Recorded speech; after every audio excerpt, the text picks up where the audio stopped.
This is Nathan Crutchfield. In this segment, we will be discussing the job hazard analysis process. In order to complete the job hazard analysis, you should be thinking in terms of a process where you have a point of beginning, gathering all the information about the job, and moving on to the standard operating procedures that will incorporate all the findings of the job hazard analysis. The materials presented are from Job Hazard Analysis by James Roughton and Nathan Crutchfield, published by Butterworth Heinemann.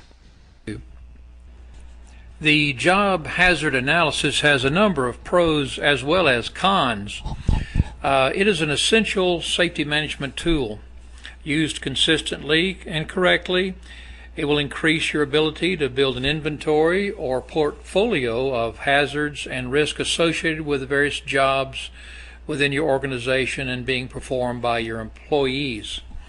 It also helps you develop a mental map that will aid you in improving your skills in the development of the interrelationships between jobs, tasks, and the dynamics of the organization.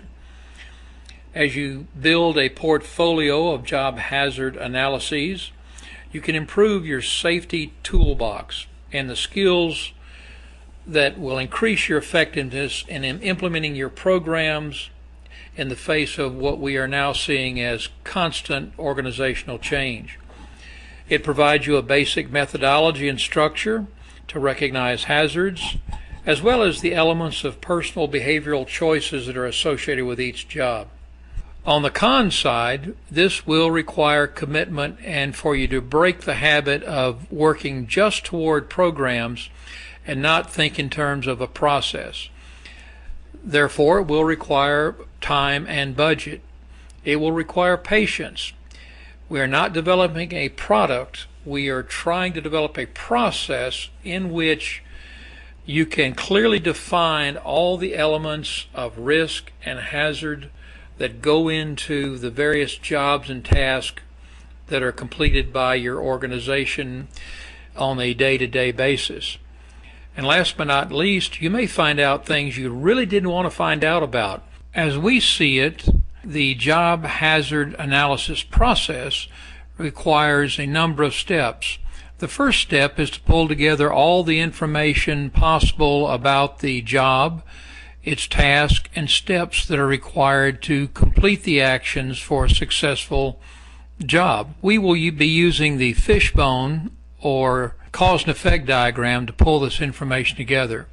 The second part is to do a pre-hazard assessment and get a feel for what the basic risk and hazards are. We'll be developing steps and tasks, look at the environment, look at tools, equipment, and materials, and a few other aspects of the job. The next phase is to prioritize the jobs and the elements of the jobs by their potential risk severity. When that's completed, we determine the modifications or controls using the hierarchy of controls. Then we will move into the actual development of the job hazard analysis, and from the job hazard analysis develop standard operating procedures that incorporate safety right into the training and management of the job itself.